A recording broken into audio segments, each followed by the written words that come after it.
It could have been prevented.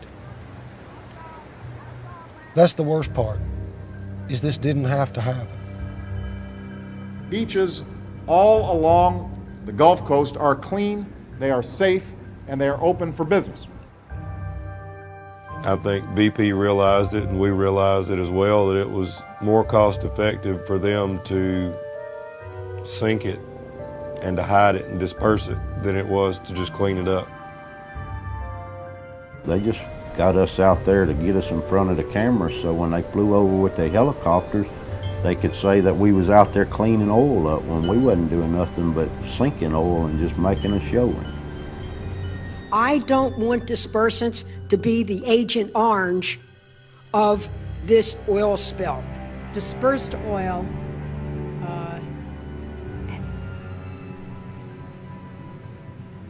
if that disbursement is in that mud, in any form, any shape, any manner, the shrimp is going to get it. It's going to be the first creature that gets it. I don't care what they say. It appears the mixture is now breaking into small droplets. I think this has got to be one of the most horrible things I've ever seen underwater. Under the shroud of darkness, they would come in and do their thing. It was a huge cover-up.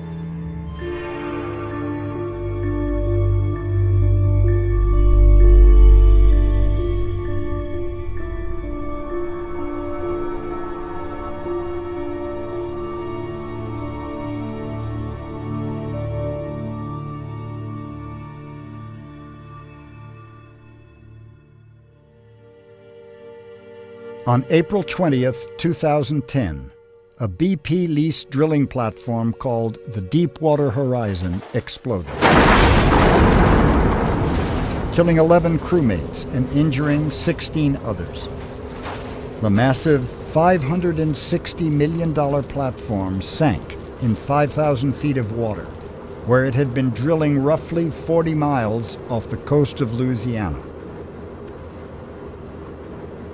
Within days, rumors were circulating of a broken wellhead, spewing unknown amounts of raw crude every day into the Gulf, a sort of underwater volcano of oil. It's the question nobody has an answer to. Just how much oil is gushing out at the spill site deep underwater in the Gulf of Mexico? Frankly, whether it was 1, 5, or 10, or 15, our mobilization of resources have been for something far beyond that. What really matters is this. There's oil leaking, and we need to stop it, and we need to stop it as soon as possible. Here in Venice alone, we have over... Despite what most engineers were saying, BP maintained that the broken wellhead flow rate was an estimated 1,000 barrels per day. And that's the number BP is sticking with, too. We're fighting it in the subsea, we're fighting it on the surface, and we are going to defend the shoreline. There's been a cozy relationship between the oil companies and the federal agency that permits them to drill. But it is pretty clear that the system failed, and it failed badly.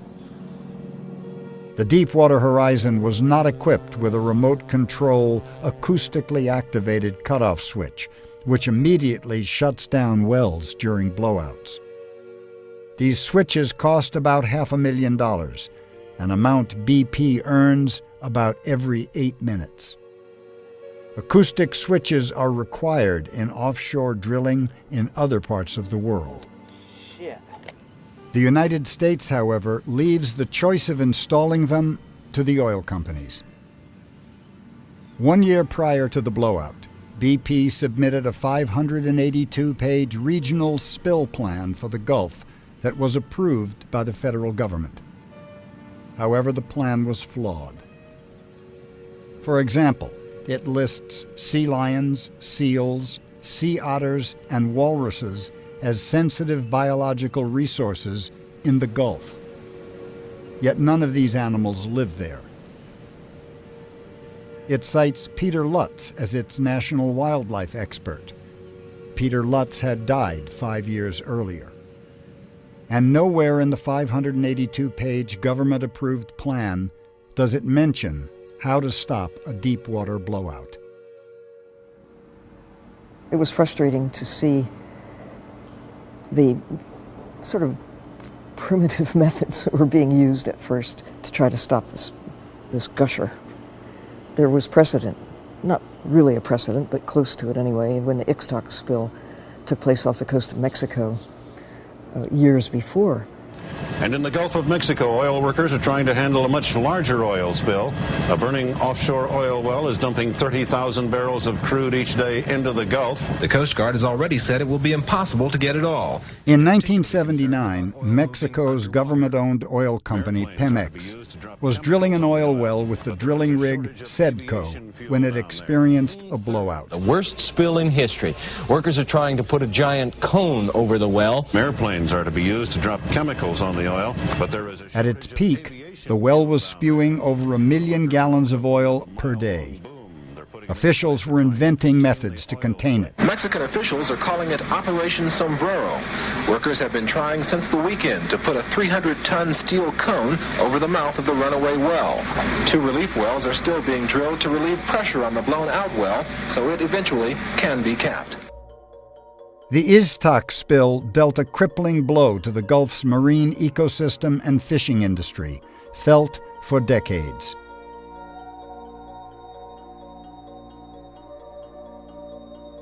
Today, progress from 5,000 feet below the surface of the Gulf. In 2010, BP attempts to stop the flow with similar tactics. At first, with a 4-story containment dome, Operation Top Hat. One of which BP put on a barge today, with plans to lower it to the ocean floor, possibly by the weekend. This containment system is a first of its kind. As the dome was lowered, it became clogged by an icy mix of gas and water and failed. Then it was Operation Top Kill and Junk Shot. Cement and mud are going to be shot into the well to plug it up. They're going to try that. In shallow water, they'd be confident, but this water is so deep, they're hoping it works. They tried the same techniques that were applied for the BP spill. But this is deep water. It's a mile underwater. The pressure is significantly greater. And hot oil coming out into a cold ocean filled with methane. There was no precedent for it. We have been unable to overcome the flow from the well, so we now believe it's time to move on to the next of our options. Very disappointed in today's announcement, and I know all of you are anxious to see this well secured. Well, what we're trying to do is fight this thing offshore, and this is a war. It's an insidious war because it's attacking, After weeks of conflicting reports of how much oil is escaping. Is it less than 50%? I do not know, Senator. And the futile efforts to stop it. You don't know? I don't think it's called a blowout prevention plan. President Obama claims the federal response is the #1 priority. And let me tell you, it is an anger and frustration that I share as president. President Obama wasn't alone. Frustration was felt around the world, and people began questioning whether the oil giant BP really had a viable plan to stop it. You know, our government needs to get somewhere in between drill baby drill and spill baby spill. After weeks of failed attempts to plug the underwater gusher and conflicting media accounts, this is at minimum catastrophic. A small independent film crew decided to take action. They traveled to the Gulf Coast in an effort to find out what was really happening on the ground. What they found led them on a 3-year investigation. How bad? Why's this thing been opened? They move among locals from Louisiana to Florida, meet with fishermen, business owners, divers, fly with a marine biologist over ground zero, conduct independent oil and water tests to determine toxicity levels, So I see press pass. and are chased away from hotspots by BP security and local police. Turn that off for me for a minute? Yeah, sure. Okay. You turn it off for me, sir? Yeah, I'll turn it off. Their journey began in New Orleans on day 34 of the BP oil spill disaster. 1840, Antoine's is established. Classic French Creole cuisine. Roaming the streets, you'd hardly know this region was facing the largest accidental man-made environmental disaster the world has ever seen, until you mention the spill. It's really messing up our environment, our estuaries, our marshland, our seafood. Now there's a moratorium on the oil industry, people out of work. I mean, we're getting clobbered down here. Not only are y'all killing animals, of course, you're killing us. We all know how to drill and we know how to like pull the oil to make money, but we never came up with thoughts or a plan. How do you feel about the handling of the spill right now? I think it's the most unorganized mess that I've ever seen in my life. They're just throwing things out there, throwing money at it, and it's not accomplishing anything. We got people riding around in boats out there that look like a Chinese fire drill. After a few days in New Orleans, the small crew connected with marine biologist and president of Blue Ocean Institute, Dr. Carl Safina. He needed a cameraman to document the spill by air. They volunteered. You know, I think it's important to get a first-hand look at what's happening. I don't really like relying entirely on news reports, and I have a different kind of an eye for the wildlife and the marsh, so I think it's really important for me to get a first-hand look if I'm going to have anything much to say about it. This is the west bank of the city of New Orleans. We're going to depart out of here and go southeast, parallel the Mississippi River to the Bird's Foot or the head of the passes, and we're going to overfly the site right here. That's ground zero. Ground zero. We flew out right over ground zero, right over the blowout, and right over these rigs that are trying to drill these relief wells. And it looks as though you took the ocean and you just emptied a giant pan of used motor oil on top of it. You could see by the streaks that it was an almost unbroken coating of oil. The oil is at different densities. There are some really thick blobs that are like the consistency of peanut butter, and or maybe axle grease is a better way of thinking of it. But then there are these thick anacondas of oil that are also snaking their way across the surface. It's really hard not to see that stuff and just say, holy shit. It is shocking. The scale of it is shocking. You see it in your camera and you get the camera's, you know, the area that the camera can see. Then you move it and you take another little bit. But when you can sweep your eyes and realize that you don't see anything on the sea surface but oil. And then you come to this apocalyptic place over the blowout where these rigs are trying to drill these relief wells and they're flaring the gas and there are ships and helicopters and everything else. It's just mesmerizing.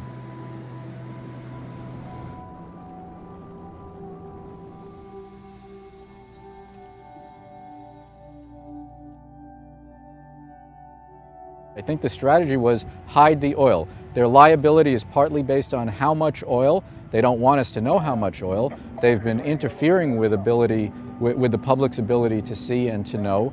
They didn't want independent scientists to be taking independent estimates. They didn't want other cameras down there at the leak to try to estimate the flow.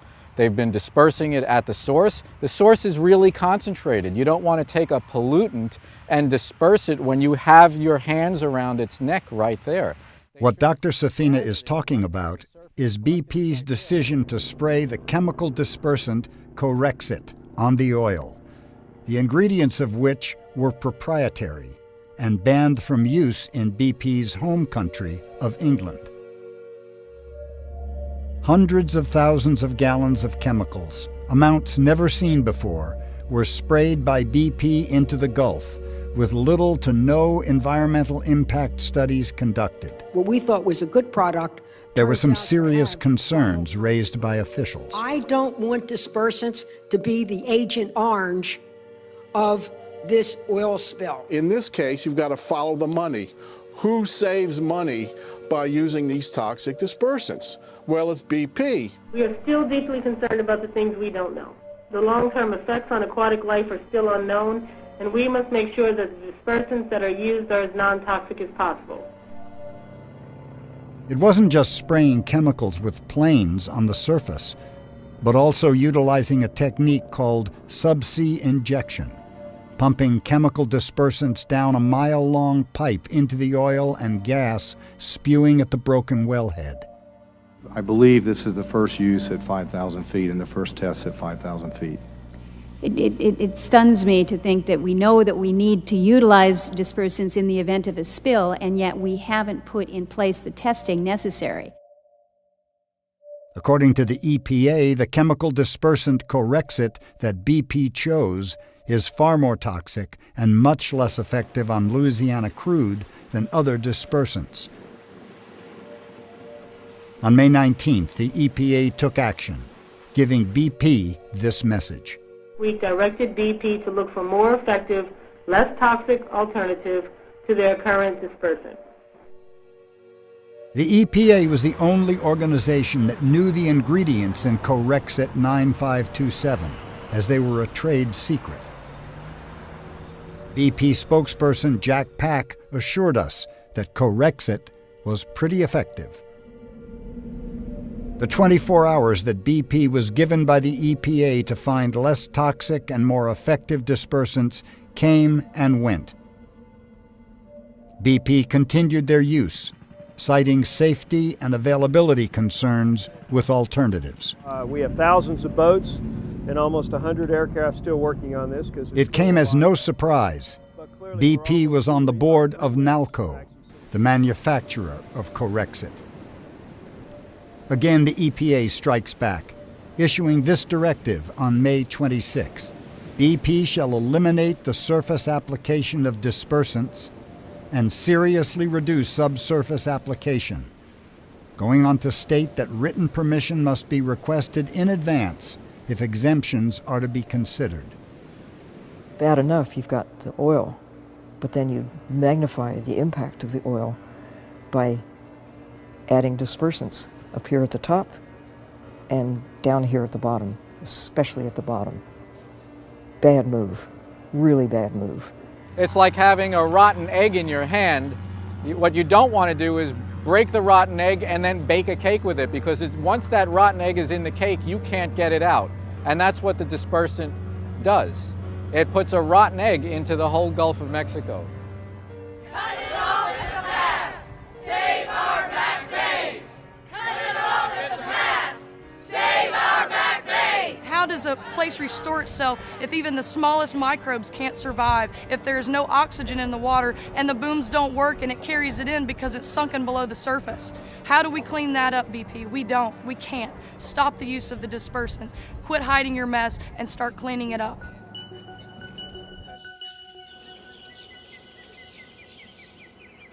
In late May and early June, scientists began discovering massive underwater plumes of oil, one reportedly the size of Manhattan. Testing has confirmed a large underwater plume of invisible oil in the Gulf, many miles from the Deepwater Horizon site. Oceanographer Dr. Ian MacDonald was quoted as saying that there was now a tremendous amount of highly toxic material in the water column, both at the surface and below, moving around in one of the most productive ocean basins in the world.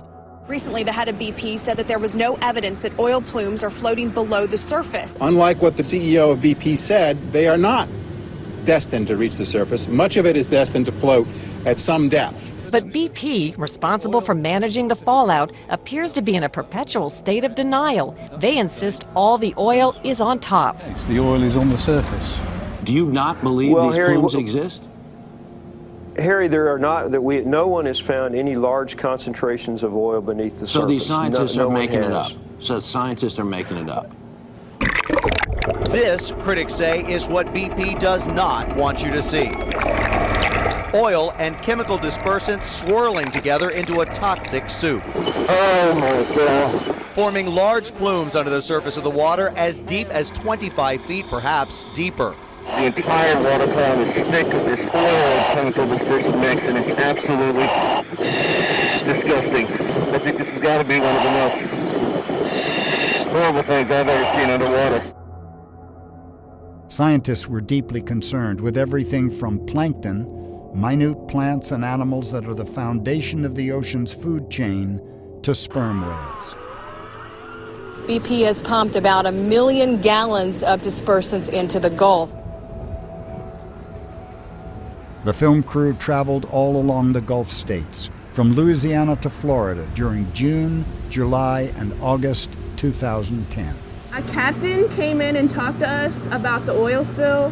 He just said that BP is spraying a chemical on top of the oil and it's making it sink, so they can't tell where it's going.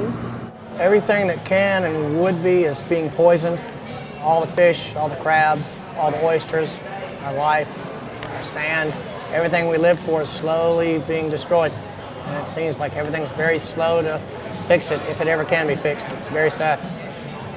I'd say the oil is getting into the inland waters, and it's getting worse and worse every day, and it's not being cleaned up quick enough. But I mean, what else can I say? Well, they don't know how to clean it up. They don't know where to clean it up. They don't know when it's going to stop. They don't know how to put out buoys. The buoys are not working. Nothing's working. They need to get some people that's educated together and find out, they can figure out which way they need to go before they go too far going the wrong way. It's early July.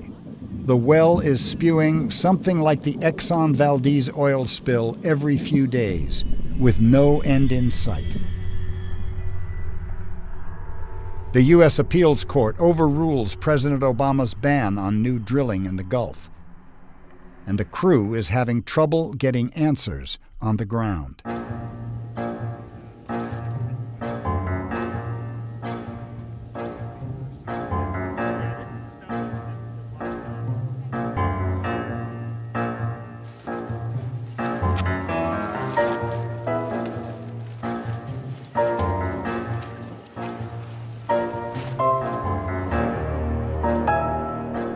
How many pounds of sand is in one of those bags?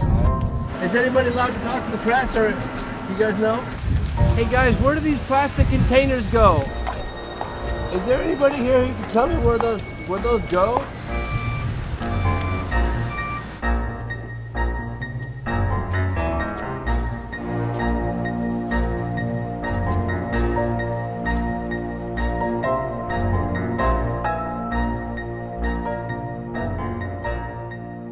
All the workers there, whether they work for the government or for BP or for private contractors who work for BP, they've all been told not to talk to the press, not to talk to the public about their work. Shouldn't they be allowed to share with the public the work they're doing? I have put out a written directive, and I can provide it for the record, that says the media will have uninhibited access anywhere we're doing operations, except for two things: if it's a security or a safety problem. That is my policy. I'm the National Incident Commander. Can I ask a quick question? I can't answer anything. Have you guys actually asked BP to stop using dispersants? Can't comment on anything like that. You got to go to the JIC. I think they can't wait to talk. Oh, fantastic. You don't know who you work for? No. Would you swim in the water right now? I can't comment on that. You got an opinion, don't you? Mm-hmm. Hey, man. We're doing a documentary. You mind answering a few questions for us? You're not allowed to. Why not? Let me jump out. But nobody seems to know where all the stuff's going. Okay, is that car with you, sir? Yes, sir. Okay, one is blocking the road. You turn that off for me for a minute? Yeah, sure. Okay. You turn it off for me, sir? Yeah, I'll turn it off. Are you recording? Well, yeah. If you'll turn your camera off, I'll tell you what I see. Every one of us who has been down here for even a few days has been turned away from places, has had hassles with the cops and the sheriff departments, has been told that BP doesn't want cameras around. Well, BP had a permit to drill a hole in the seafloor. They did not have a permit to pollute the Gulf of Mexico. So we have microbes here that can deal with some oil. Right now we're overwhelming that system, and nobody really knows how fast it will bounce back. In other places where these blowouts have happened, it has taken decades. The spill may prove to be one of the most devastating environmental disasters this nation has ever faced.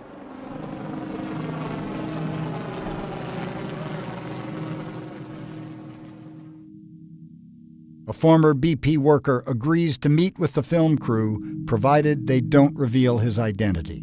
These are a list of the special task force boats? Correct. That were spraying correction? Yes. He was in charge of nearly 80 VU boats, vessels of opportunity, a program BP put together to employ local fishermen put out of work by the spill. I think BP realized it, and we realized it as well, that it was more cost effective for them to sink it and to hide it and disperse it than it was to just clean it up. BP was dumping a bunch of money in the pockets of these boaters to keep them happy, to keep them quiet. I don't think it ever was the intent to actually find and recover this oil. They were getting paid to ride around on the boats, pick up a little bit, call the rest of it in. That way, the command center and BP would have the latitude and longitude of where it was being found, so they would know exactly where to spray their dispersants.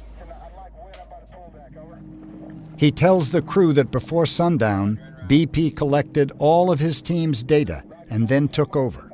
Under the shroud of darkness, they would come in and do their thing. It was a huge cover-up.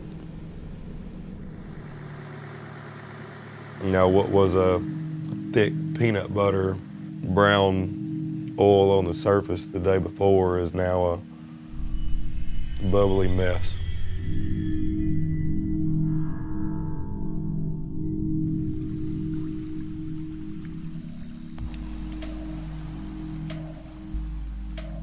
But someone is going to have to explain to me why BP would not want to clean up this oil. This well, was not. Because it's more cost effective for y'all to come at night and sink the son of a bitch. When the oil's coming around, they call y'all, they tell y'all where all that, and the first thing y'all do is tell them to go the other way. Y'all send the plane and y'all fucking sink it. That's what y'all doing. Come on, man. Let's quit playing over here and tell the truth. Y'all sinking the oil, Jason. You know y'all sinking it. You know what y'all doing. Y'all send all the boats, y'all put them in a group at night. We all hear the planes, and the next morning there's nothing but white bubbles. But you think we stupid? We're not stupid. Y'all putting the oil on the bottom of our fishing ground. Y'all not only messing me up now, y'all messing me up for the rest of my life. And the fish are I ain't gonna live long enough to buy no more shrimp. The crew traveled to Grand Isle, Louisiana to meet the man who publicly stood up to BP. You know, all our seafood is a bottom feeder. And the plankton and the nutrients that feed our seafood, the small fish and the shrimp and the crabs, is on the bottom. If they go to eat and there's a big clumps of oil on top of the food, we don't know what the effect's gonna be. And it looks like the Coast Guard helping them, you know, by trying to cover it up too. It smells a whole lot like lighter fluid or thin lighter fluid or something. I live here. I've never smelled that before in all the time that I've lived here. By the way, there's children swimming in this water right now. Right now. It smells like a refinery. That's benzene. Does that gross you out? Yeah. You see all that brown stuff? Yes. You know what that is? It's oil. Look at that. Gross. Yeah, gross. But you guys were swimming in it just a little while ago. Yeah, that's because we had no clue that oil was that bad. In it, yeah. Heck, I didn't know what it was, you know? Where was this? Last weekend, we went to Gulf Shores. Saturday afternoon, we all, both her and I, broke out in hives all over us. How did that water make you feel? It made me itchy. It did make you itchy? Governor, should people be concerned about toxicity? Should they be concerned about what's in that water that might be harmful to them? Well, we're always concerned, and Harry, that's why we continuously test, is just to make sure that it is safe for the people to go in there. Our first obligation is the health, safety, and welfare of our people. It is safe. There isn't a toxic nature to it that is detrimental to anybody. It's much more of a nuisance than it is anything else at this point, but it is safe. I think the fish are pretty hardy. If I was a fish, I'd be a lot more worried about sharks and porpoises than I would be about the dispersants personally, okay? But that's now that being said, I'm not a scientist. The beaches are safe, the water's safe, the seafood is safe. Based on the data at hand, we see nothing to indicate that there's a toxicity problem anywhere in the sand or in the water. It was early August 2010. A group of scientists report that the wells spewed 4.9 million barrels of raw Louisiana crude into the Gulf. and the EPA released a study that dispersant oil mixtures are generally no more toxic to the aquatic test species than oil alone. Small droplets capable of passing right into the flesh of fish. And the government releases some good news. The White House now says most of the oil that leaked out from the Macondo well is actually gone. The oil is gone. It was captured, it was skimmed, it was burned, it was contained. Mother Nature did her part. And then there's natural bacteria in the ocean that's eating it up further, Margaret. So it seems that the oil is, believe it or not, disappearing. A recent report by our top scientists found that the majority of oil has now evaporated or dispersed, or it's been burned, skimmed, or recovered from the wellhead. And the dispersed oil is in the process of degrading. You get fined based on the amount of oil that you can see and measure. And if it disappears, poof, it's gone, evaporated into the sky, or dispersed into the ocean, you have less to pay. Massachusetts Representative Ed Markey, the man who forced BP to release the high-resolution footage of the broken wellhead, was now publicly alleging that BP carpet-bombed the Gulf with dispersants, essentially sweeping it under the rug. They were used on an almost daily basis. They were used even though the EPA said that they should be used rarely. And my concern is that they were used in greater quantities than even the government indicated that BP should be permitted to use them. BP's Chief Operating Officer, Doug Suttles, responds to Representative Markey's allegations. Well, you know, we worked very, very closely in Unified Command, and that includes the Coast Guard, BP, people like the EPA, NOAA, other agencies, on what the right response was. And dispersants were only one tool. There were very, very rigorous protocols we had to follow. We had to apply for permission to apply them. It was based on surveillance data. The Federal On-Scene Coordinator, the Coast Guard, has to formally approve those. Some days they approved our request, other days they didn't. Representative Markey and others from the Committee on Energy and Commerce decided to look into the relationship between BP and the United States Coast Guard. They sent this letter to Incident Commander Thad Allen, demanding the U.S. Coast Guard explain why they allowed BP to continue spraying Corexit after the EPA's May 26th directive to stop or seriously cut back, except in rare cases. Admiral Thad Allen replied with nearly 250 pages of documents, correspondence between BP and the Coast Guard. These show that on May 28th, 2 days after the directive was issued, BP began requesting exemptions. Each and every request for the following 2 months was granted. BP even respectfully requested retroactive authorization, which Rear Admiral James A. Watson of the U.S. Coast Guard approved. BP came up with a number of reasons for exemptions.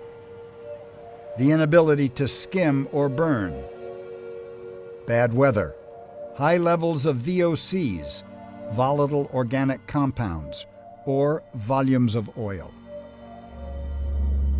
The amounts of Corexit requested was in gallons and varied from day to day. 7,000, 14,400, 19,200, 21,000, 36,000. And there were handwritten corrections of amounts. Among the roughly 250 pages, the film's producers did not find a single day's request denied. All of BP's requests were approved, either by the United States Coast Guard or occasionally NOAA, the National Oceanic Atmospheric Administration. All in all, BP admitted dumping 1.84 million gallons of the chemical dispersant Corexit into the Gulf. This is an old United States Coast Guard sign posted to warn fishermen that they would be fined $32,500 every time they used soaps or other dispersing agents to dissipate oil, pointing out that it's more harmful to the marine environment than if the oil had been left alone. To just put massive amounts of dispersant over the Gulf, harming the plankton, harming the turtles, harming everything living in the system, changing the chemistry of the water itself, magnifying the toxicity of the oil while you're adding a toxin in its own right. Oceanographer, aquanaut, and author Dr. Sylvia Earle was named by Time magazine first hero of the planet. After her experience with the Exxon Valdez and the Persian Gulf oil spills, she was called to consult on the Deepwater Horizon disaster. She discussed some of the biggest problems with using dispersants. It becomes a part of the ocean then. It becomes a part of the plankton. It gets taken up as a part of the chemistry of the Gulf of Mexico. Then the fish have to swim in it. It comes through their skin. Comes little filter feeders take it in. Crabs take it in, shrimp take it in, fish take it in, and they're bathed in it. It's just not a smart decision. Is there any concern that the dispersed oil is actually so small that it has a greater chance of entering the food chain? Oil that is dispersed is in smaller droplets, and it would be smaller droplets affect smaller creatures, bigger chunks affect bigger creatures. So I think the dispersed oil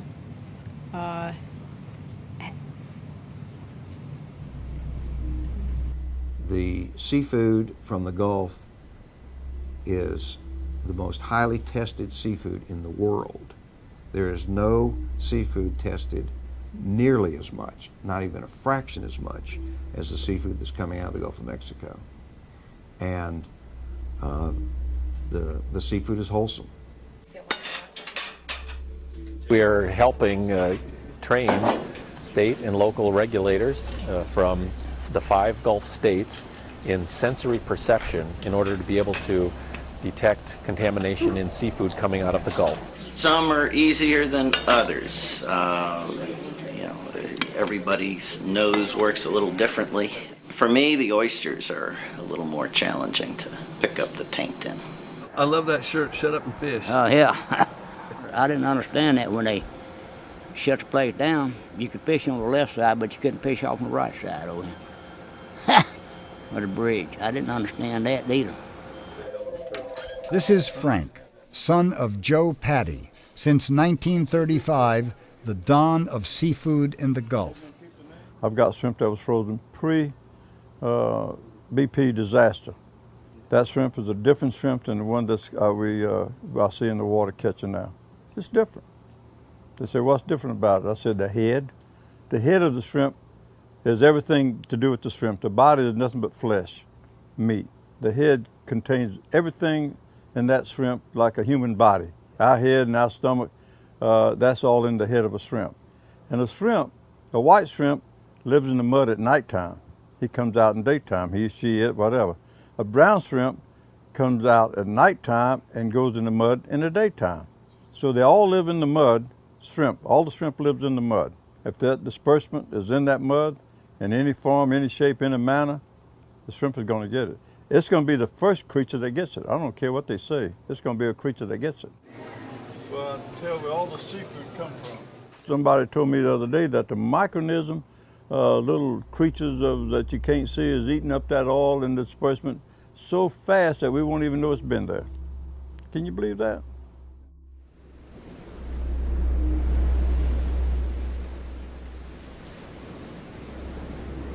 According to chemical oceanographer David Hollander, 25% of the oil can be accounted for by burning, skimming, etc.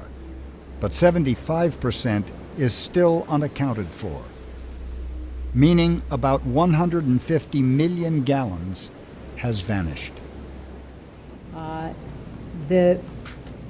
To the best of our knowledge, there is no oil that is accumulating on the seafloor. We have no evidence that there is any oil that is sitting on the bottom or sinking down to the bottom.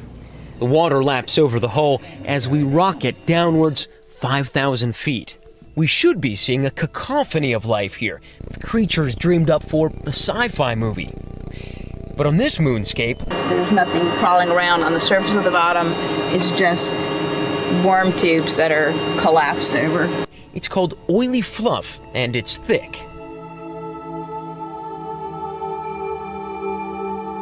We turned on the ultraviolet light, and look at this. Those phosphorescent ink blots, all oil.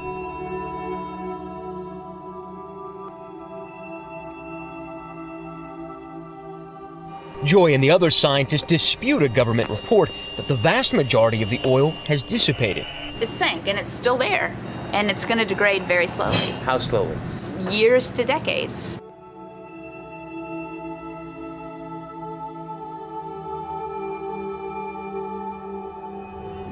The smell of being out there, I wake up at night sometimes, and it's like I'm suffocating, and that's Professor of Marine Sciences at the University of Georgia, Dr. Samantha Joy, was the first scientist to discover plumes of oil in the Gulf in the summer of 2010.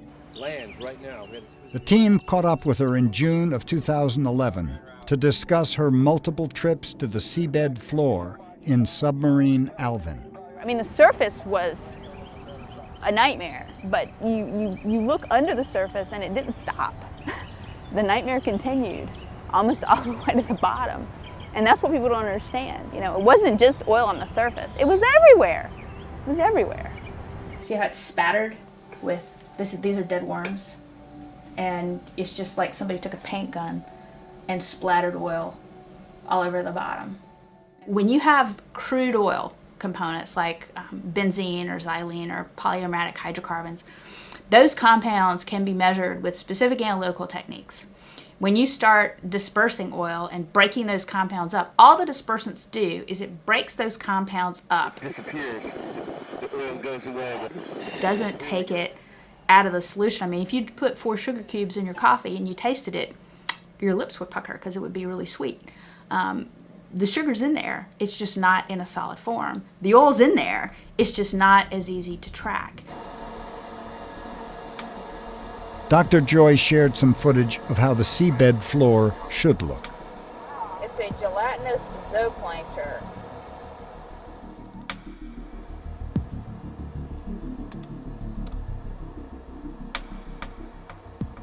The ecology of the system has been altered. You know, and people can deny that all they want, but I'm not the only one who's seen it. You know, people who've been out there and looked on the seafloor, they've seen oiled corals, they've seen oiled crabs, they've seen oiled animals, they've seen, you know, seafloors that's just void of life in terms of megafauna and macrofauna.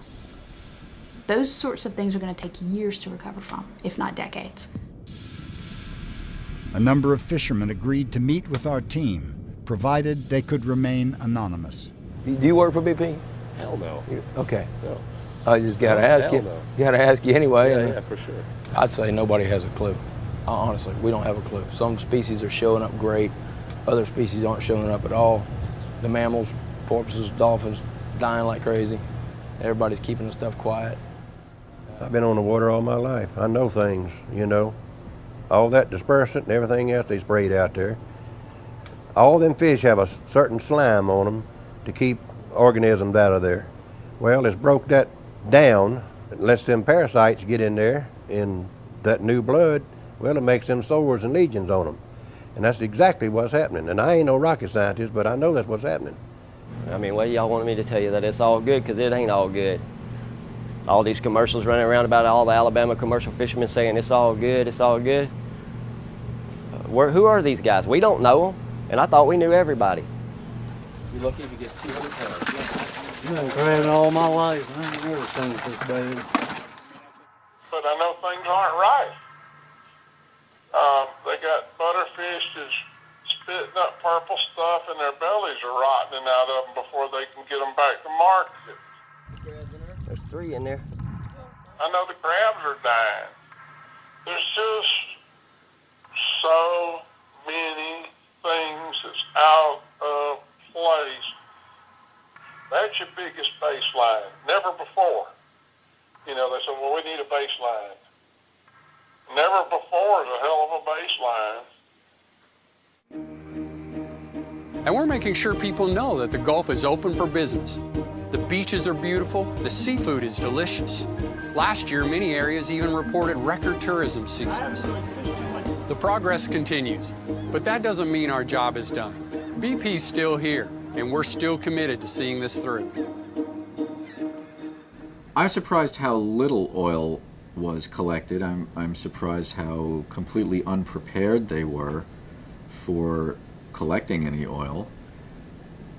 And I was, kind of shocked at how the entire game plan was to dissolve it with dispersants so that we could never get our hands on it. I've heard it from NOAA and Coast Guard that primarily that dispersants are no more toxic than your average everyday detergents.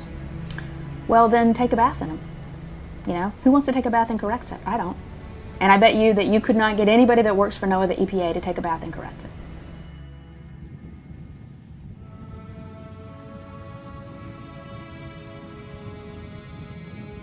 In late December 2012, the film crew once again drove down to Grand Isle, Louisiana, to meet with Dean Blanchard, president of Dean Blanchard Seafood. A month earlier, Mr. Blanchard caught some shrimp that appeared to have been excluded from BP's ubiquitous ads. It looked like some kind of tumor coming out the side. Like I said, I'm not a scientist, but I mean, I've been looking at shrimp since I was born. I was born in the shrimp house. I ain't never seen nothing like this. Basically, the head's twice the size of what it should be. You got a growth coming out the side. They ain't got no eyes. I mean, there's something wrong. I mean, where the oil came and where the disbursements were sprayed, this is what you have. But if you go 100 miles to the west or 100 miles to the east, you don't see as many as these. There's just one every once in a while. Basically, it's actually worse than it was in 2011. In 2011, we had some leftovers from 2010 when we weren't able to fish. And so 2011 showed a great year for the Gulf of Mexico. And if you look back at what happened in Alaska the following year after the spill was the same thing. It was a record-breaking year the following year. Same thing happened over here. Now going into 2012, we've dropped down to about 30% of what we used to do on a Gulf-wide production. Now for local production, we ain't even at 5% of what we used to do. They used to be able to see about 100, you should have 100 boats shrimping back here today, and you have 0. Mr. Donald Waters has been fishing the Gulf for 4 decades and active in the fisheries management since 1986, with expertise in stock assessments in red snapper and king mackerel for the Gulf of Mexico. We're going through a red snapper stock assessment now, which may or may not include any post-oil data. They haven't made a decision on it. In 2013 is when they're going to do the assessment, and if it does include any post-oil data, it would only be 1 out of 5 years, so it would be watered down to 8 or 10% of the assessment. So it would be the next assessment 5 years from now that would include a lot of post-oil data, and then the story would really hit the table, but BP would be well gone by then.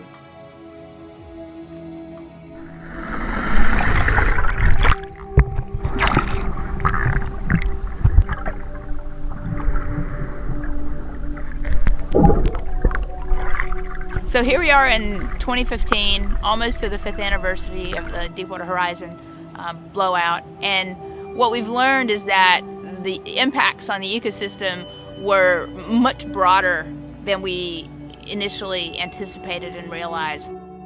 I think that a lot of people were very much acutely aware of the coastal and nearshore impacts of the oil spill, but not many people realized that there was 10 to 15% of the oil lying on the seabed having impacts to the organisms that live on the bottom of the ocean, with implications for food webs that we really don't understand yet. If I were the big boss of the world, if I had the say about, using dispersants versus not using the dispersants, I would say no. In fact, I would say hell no. I think it's really important to think about what it means in the big picture. We've had for 30 years a culture of deregulation, a culture that seems to devalue the idea that government is here to protect the interests of most of us from the narrower, more immediate interests of just a few people, like the big oil companies that are mostly concerned with their profit. And we've had very lax oversight. There was obviously no plan, no preparedness. We filed. In case of a disaster is something. They don't even have the equipment to deal at this scale, but that is not just their fault, although I fault them for all of that, but it's also our fault for allowing a culture of deregulation and also for allowing for 30 years the government to not create for us, because we haven't demanded that the government create for us, alternative sources of energy that we can use. So while I do blame them and I do fault them for their lack of preparedness and for trying to hurry it up and for being concerned only about their profits, in a sense, in a very real sense, we've really allowed this to happen.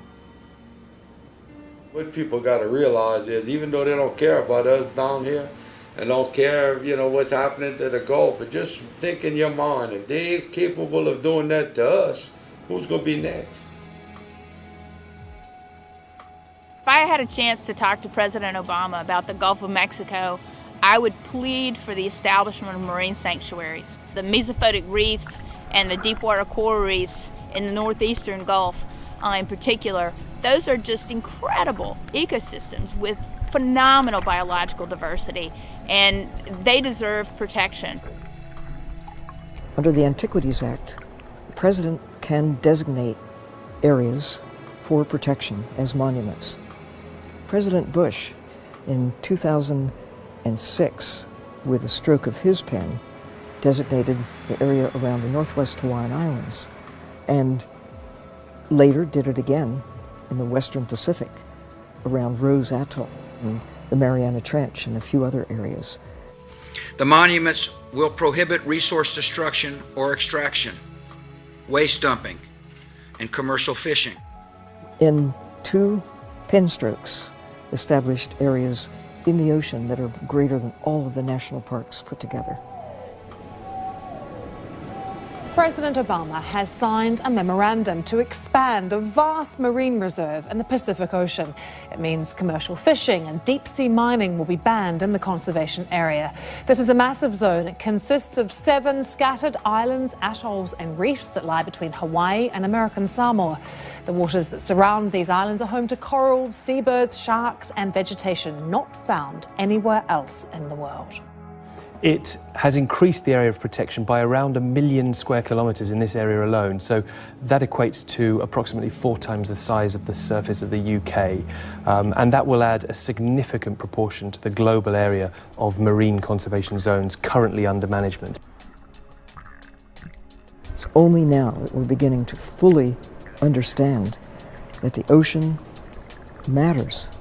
You might not care, even if you know. But you can't care if you don't know.